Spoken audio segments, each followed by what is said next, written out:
បាទសួស្តីបងប្អូនសម្រាប់បងប្អូនមានសាប់ឡានខូចអីបាទពិបាកជួសជុលឬក៏ជួសជុលទៅអស់ច្រើនខ្ញុំទទួលទិញណាយើងមានទទួលទិញបងប្អូនអាចតាក់ទងមកខ្ញុំបានណាសាប់ឡានតូចធំគ្រប់ប្រភេទមានដៃ2 3ជាន់4 5ជាន់អីបាទយើងទទួលទិញខូចហើយក៏មានទទួលជួសជុលដែរបើសិនជាជួសជុលទៅឃើញអស់ច្រើនអញ្ចឹងបងប្អូន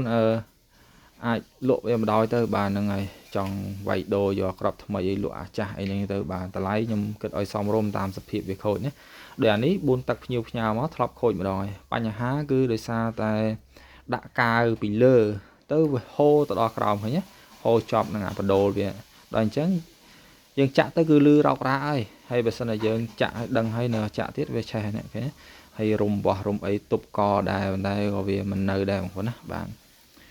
ដោយសារវាហូរកាវចូលក្នុងកន្លោតហើយអញ្ចឹងគៀបពេញនឹងណាចាក់ឬឆេះអានេះ2ទឹកកន្លះក៏65ណាបាទអញ្ចឹងយើងមានទទួលជួសជុលសាប់ឡានគ្រប់ប្រភេទគ្រប់ស៊េរីគ្រប់ម៉ាកបាទឲ្យតែសាប់ឡានយើងមានគ្រឿងបន្លាស់វាគ្រប់គ្រាន់លើកលែងតែពួកសាប់ធម្មតាមាន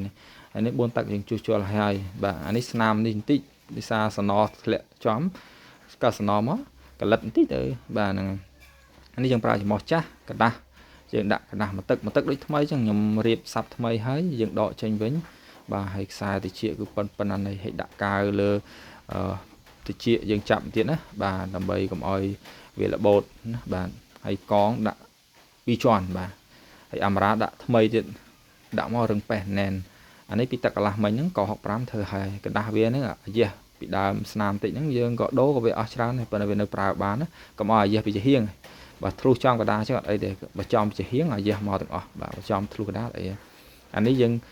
ដូរតែកន្លោតវាទេបាទអានេះវាដូរកន្លោតផងអាម៉ារ៉ាផងកដាស់ផងបើលួយវល់ហើយដល់លួយវល់ធ្វើជួសជុលអស់ច្រើនបងប្អូន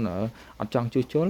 អាចលក់អាសាប់ខូចនឹងឲ្យខ្ញុំបានណាខ្ញុំទទួលទិញណាបាទហ្នឹងហើយតម្លៃសមរម្យហ្នឹងហើយយើងជួសជុលវាអស់ច្រើនដែរចង់និយាយចឹងណាបាទបើថាសាប់យើងល្អក៏យើងធ្វើតាមហ្នឹងណាបាទនេះដើមមេដែកពីទឹក DM ថ្មីចេះក៏ប្រើបានហ្មងគាត់ថាគាត់ដឹកលាក់កឹកមកស្នាមទាំងអាកដោលវាក្នុងទៀតណាកន្លែងវាឆេះទៅគៀបស្នាមមកកិតនេះឃើញទេឃើញប្រហោងកដាលរត់ទៅគៀនស្ដាំបាទហ្នឹងអាហ្នឹងដោយសារតែយើងធ្លាក់ធុងឬដឹកលាក់ហ្នឹងកាវវារបូតហើយនេះបាទនេះដោះទាំងលើទាំងក្រោមមកវារត់ទាំងលើទាំងក្រោមអញ្ចឹងយើងត្រូវធ្វើវាឡើងវិញទាំងអស់អញ្ចឹងបងប្អូនមានបញ្ហាសភាពបែបហ្នឹងអាចផ្ញើមកបានហើយនេះយើងធ្វើឲ្យស្អាតណាបាទរៀបចូលវិញយើងតេស្តឲ្យមុនផ្ញើភ្ញៀវតេស្តឲ្យមិនស្អាតហើយដាក់ផ្ញើភ្ញៀវអញ្ចឹងបងប្អូនដែលចង់ជួសជុលសាប់ឡានតូចធំអាចឆាតតាក់ទងសួរខ្ញុំបានណាបើសិនខ្ញុំមានគ្រឿងបន្លាស់គ្រប់គ្រាន់សាប់ឲ្យត្រូវសាប់បងប្អូនចាំផ្ញើមកបើសិនជាអត់មានគ្រឿងទេអាហ្នឹងខ្ញុំក៏អត់ទទួលដែរអញ្ចឹងណាបាទអានេះ DM មានដៃ2ជាន់ណាបាទតេស្តលើធម្មតាទ្រិលហើយអូខេអញ្ចឹងសម្រាប់បងប្អូនដែលចង់រៀនជួសជុលសាប់ឡានមានជំនាញច្បាស់លាស់អាចតាក់ទងរៀនជាមួយខ្ញុំបានណាបាទខ្ញុំទទួលបរិញ្ញាបត្រផងដែរណាបាទមិនថាបងប្អូនរៀនសាប់ឡានទេយើងចេះសាប់ឡាននេះយើងចេះទាំងអាសាប់ទូទៅទៀតណាព្រោះសាប់ទូទៅនិងសាប់ឡានគឺសាប់ឡានពិបាកជាងបើយើងចេះសាប់ឡានច្បាស់ហើយអាសាប់ទូទៅ solo អីហ្នឹងស៊ីផុយហើយយើងអាចធ្វើបានស្រួលហើយបាទហើយទីតាំងខ្ញុំនៅបាត់ដំបងបងប្អូនអាចតាក់ទងតាមលេខទូរស័ព្ទឬក៏ឆាតតាម Facebook